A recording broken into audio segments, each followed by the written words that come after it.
8 minutes. While we wait, here is one of our keepers sharing their day with the deer. Hi, my name is Michelle. I'm part of the Wild Asian Keeper team. We call this area Kanha Meadow, where we care for about 40 Varasinga deer, 15 axis deer, 10 black buck, and a pair of muntjac. We start our day by checking on all the animals, making sure they are healthy, behaving normally, and safe. Sometimes, fawns and calves are born overnight. Newborns are given a neonatal exam, which includes weighing, vaccination, and tagging for identification purposes. While the animals are in the meadow, we prepare their nighttime holding areas so that they have a safe and clean place to spend the night.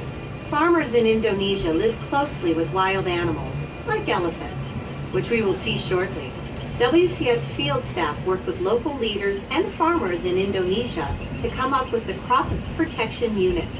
This unit created many different ways for farming to continue in close proximity of wild animals. One strategy was to soak ropes in chili powder and place them around the crops.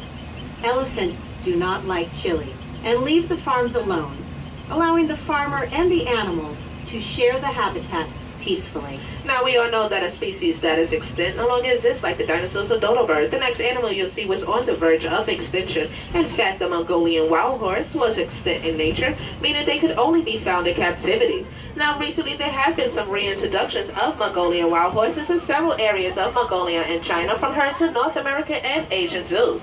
Now, as you're looking at these horses, what differences do you notice between these and the domestic ones you're used to seeing? You'll notice that they have a stockier build, shorter legs, and erect mane, which is missing a piece of the forelock. That is the piece of mane that falls over the forehead. Now, the Bronx Zoo received its first herd in 1902, and to date we have had over 50 Mongolian wild horse foals born here at the Bronx Zoo. Now, here is a note from one of our field scientists.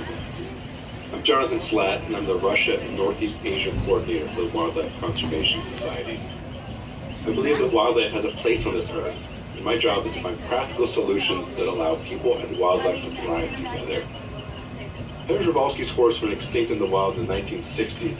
And on a recent trip to Kazakhstan, I thought about the ongoing and successful efforts in that country to bring these horses back to the Central Asian steppe. The world needs happy stories, to watch the impossible become possible, and to see hope restored. And that's what's happening today with Przeworski's horse.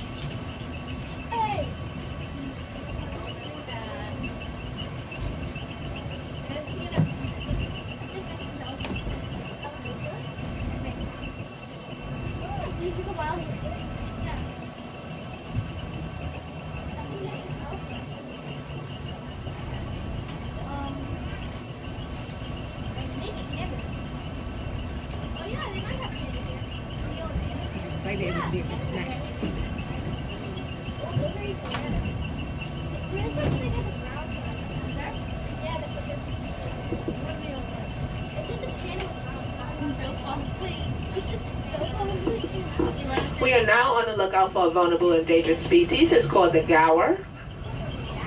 They seem to be towards the end of this exhibit, so we're going to catch up to them momentarily.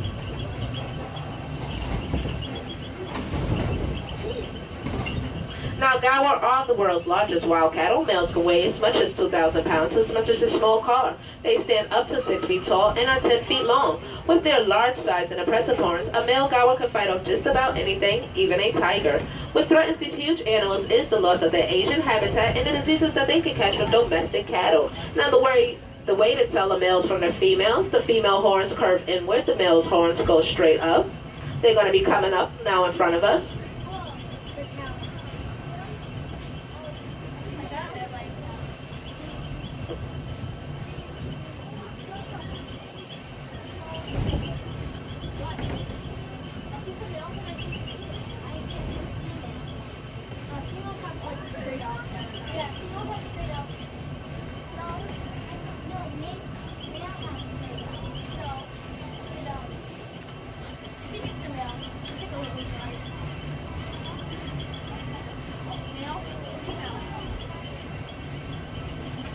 Now, as we practice our scientific observation skills, you might be hearing a noise coming from the concrete jungle rather than an Asian one. It is easy to forget that the Bronx Zoo sits in the heart of an urban environment, but the noise you may hear behind you now is now traffic on the Bronx River Parkway.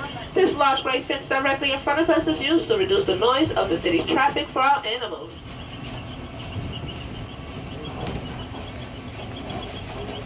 Now, as we round this corner, we are now on the lookout for a tiger. Tiger stripes provide excellent camouflage, so they are often difficult to spot. They are so secretive that even professional researchers have trouble finding them. Adult tigers are typically solitary and live alone in the wild, which is why you'll only see one on exhibit at a time. As we look for the tiger, I again ask that everyone please remain seated. We're going to be looking for our 7-year-old Siberian tiger, Anakin.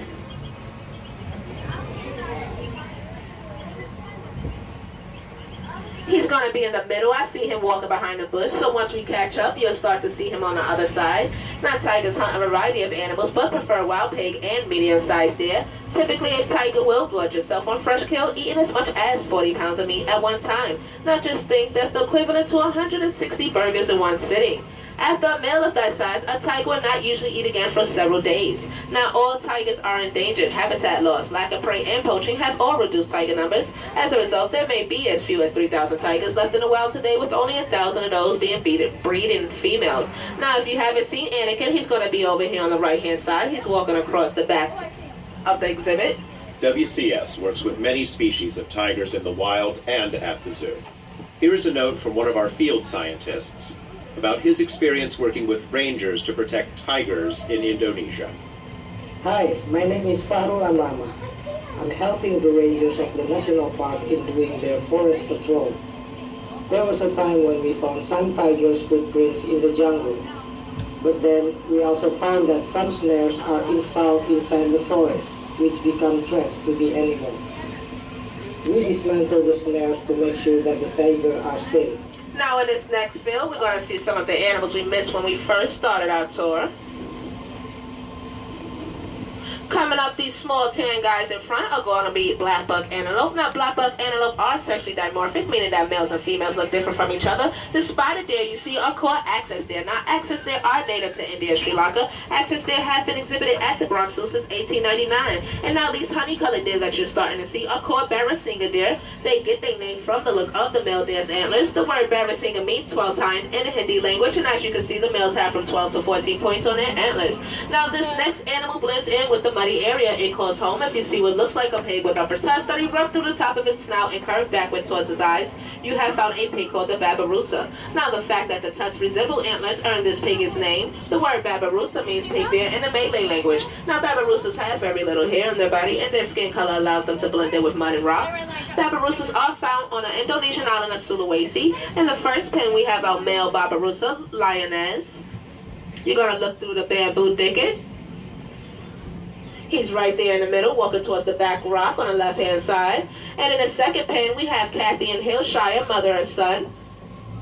Let's see if we can find them. They're a little too close to the train for you guys to get a look at. Now, our next animals are the world's largest land mammals, so no binoculars needed. We now can see our Asian elephants. African and Asian elephants are an iconic animal worldwide, but unfortunately they are struggling in the wild. Now, everyone's going to have to remain seated, and we're going to ask you to lower your voices as you will scare the elephants. Now, the first thing you'll notice about them is their size. Asian elephants can weigh more than 10,000 pounds, so they have to eat a lot of vegetation. For example, our elephants can eat up to 200 pounds of hay each day and drink 60 gallons of water. Elephants here at the Bronx Zoo get lots of personal attention, including baths and pedicures. The large tree stump to the left of that pool is their elephant-sized back scratcher. WCS works in the field with both African and Asian elephants. Here is a note from our field scientists who work with Asian elephants. My name is Dani Gunaryadi, and I'm the Elephant Conservation Coordinator for WCS Indonesia. The first time I saw a Sumatran elephant, I thought, this is a magnificent creature. They will be safe because they are so big. But the truth is, they have declined 50% since the 1980s.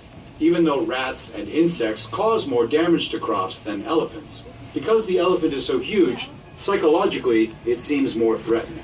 So when there is conflict, the farmers poison the elephants. In response, we created a crop protection unit to mitigate conflict and send the elephants back into the park. And it's been a huge success. Since we started in 2003, no elephants and no people have been killed. Now, as we leave the elephant zone behind, we are now on the lookout for another large mammal. This animal has skin that looks like armor plates, has a big horn on the front of his nose, and looks to weigh about 3,500 pounds. Now, our Indian rhinoceros is going to be on the other side of this exhibit, so we're just going to catch up to her shortly.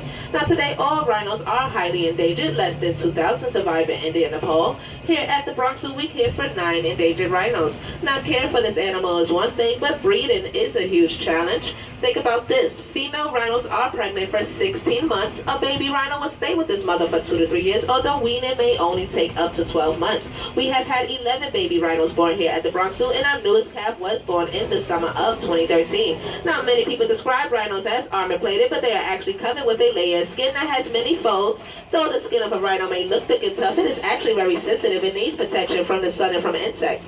One of a rhino's favorite way to protect its skin is to sit in a mud wallow, just like the one in this exhibit. Since Wild Asia opened in 1977, many rhinos have spent time enlarging this wallow. By stomping around in the mud, a rhino can shape and mold the area to its liking. The rhinos you see here are Indian rhinos.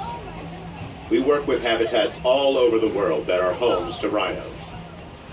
Here is a note from our field office in Sumatra, and Hulan, who works with the Sumatran rhino. Sumatran rhinos are the smallest of the world's rhinos, and they are considered critically endangered. My name is Wulan Pusparini, and I'm the Species Conservation Specialist for WCS Indonesia program. We carried out an island-wide survey of the last wild population of Sumatran rhinoceros in Indonesia. With so many unknowns on how to manage Sumatran rhinos in the wild or captive, that we must protect them at source. The cost of doing nothing could be the extinction of the species, and I can't imagine that. Now, as we leave the rhino area behind, we need to be ready as our skills are about to be tested. In the next field, you will see what a challenging job our zookeepers actually have. Now, Asia is the continent with the largest number of deer species. So in this next field, we're looking for 4 different types of deer species and 1 kind of antelope. Now, coming up in front of us, you're going to start to see some big brown deer laying around. These are called sandbar deer. They are the largest deer in southern Asia. Males can stand up to 5 feet tall at the shoulder and weigh as much as 650 pounds. Now, there's some small tan deer walking around this section also. Those are called hog deer. Now, hog deer get their name because they are short and heavy like hogs. These deer also move like hogs. They creep, run low, and duck under things rather than leaping over like most other deer. Now, once we round this corner on top of this hill a little bit to the right, you're going to start to see our nilgai antelopes. Now, nilgai antelopes get their name from the bluish-gray coat of the male nilgai. The females have a yellow-brown color. Now, the word nilgai means blue bull in the Hindi language. These nilgai antelopes are also the largest species of antelopes on the southern Asia. So the females are on each side, and the male is the one in the middle laying over here. Only the males have horns, the females do not.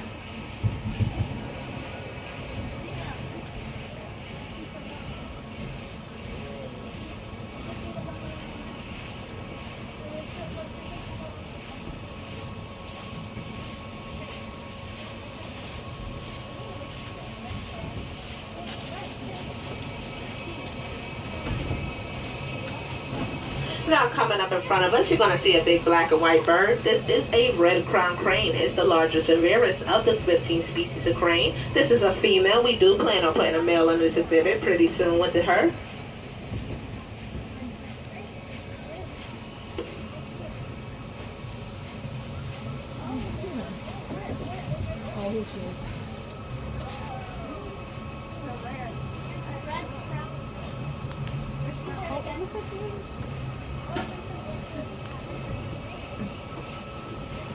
Now, all of those deer that you see on that back fence over there are the rest of the herd of the hog deer.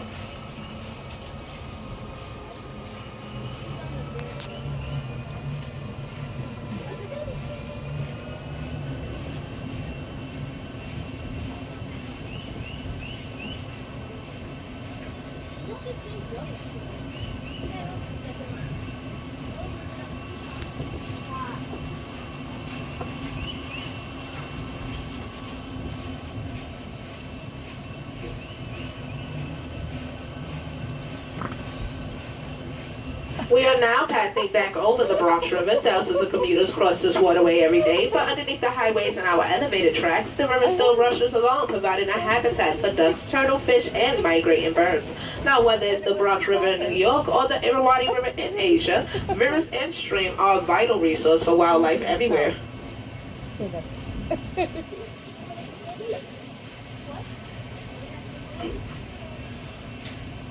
Now, the rocky terrain in this next area is the perfect environment for our next two species. Both are adapted to climb rugged mountain slopes. In this section, we have the Himalayan tar and markhors, which are relatives of the wild goat. Now, markhors have been known to climb trees in order to reach fresh leaves. The Himalayan tar, who have special rubbery cords that allow them to grip rock, much like the sole of a boot.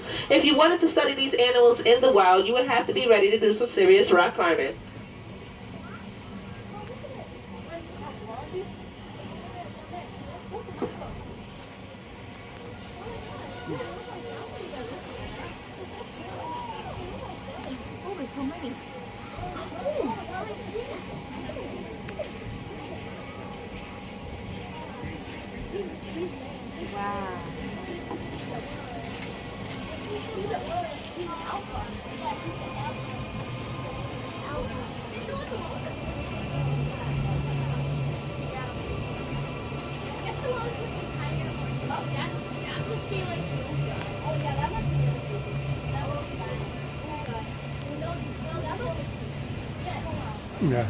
Now, unfortunately, due to construction here at the Bronx Zoo, our red pandas will not be on exhibit here today, but you can visit them at the Himalayan Highland exhibit, located just a short walk from the monorail. There you can also see one of Asia's big cats, the snow leopard.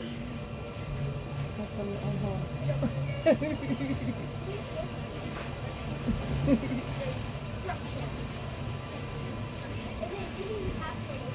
Now, due to train traffic ahead of us, we will be coming to a stop momentarily.